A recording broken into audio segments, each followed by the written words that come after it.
أهلا ومرحبا بكم في قناة AES Learning لتعلم اللغة الألمانية على اليوتيوب.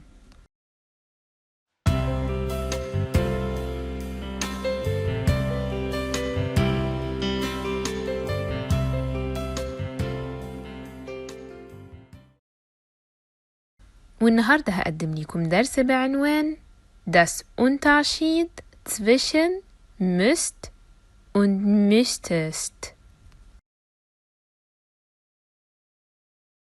الفرق بين müsst und müsstest. تعالوا بينا نبدأ.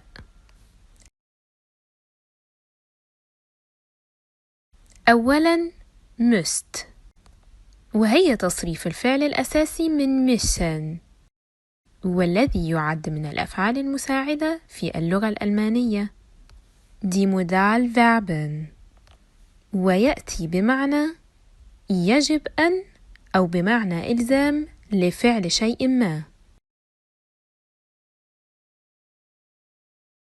تعالوا نشوف مثال على ذلك. Zum Beispiel Du musst deine Oma einen Brief schreiben. يجب أن تكتب جواب لجدتك. وهنا müsst يعد إلزاما لفعل شيء.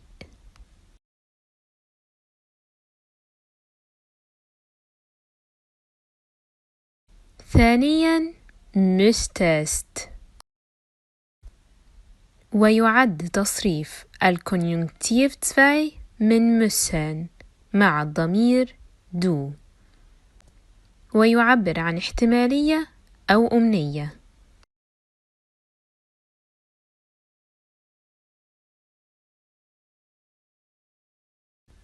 كيف نقوم بتصريفه؟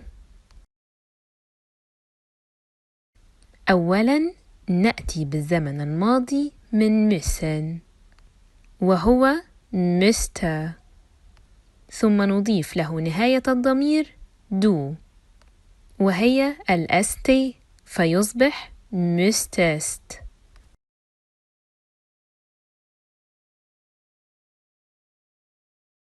تعالوا نشوف مثال على ذلك. Zum Beispiel Du müsstest lernen. كان من المفترض أن تدرس.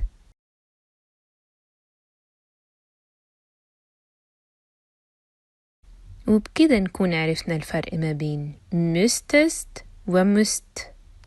müsst يعبر عن إلزام أو وجوب شيء، و müsstest يعبر عن احتمالية أو أمنية.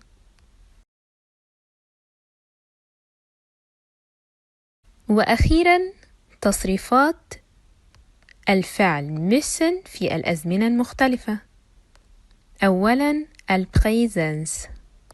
Ich muss، du müsst، و es و sie muss، wir müssen، ihr müsst، sie في حالة الجمع müssen.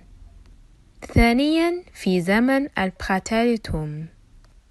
Ich müsste، du müsstest، و es و sie müsste، wir müssten، ihr müsstet، sie müssten. ثالثاً في حالة الكونيونكتيف. Ich müsste، du müsstest، و es و sie müsste، wir müssten، ihr müsstet، sie müssten. رابعاً وأخيراً في زمن البيرفكت، ويكون عن طريق صياغة haben plus gemüsst.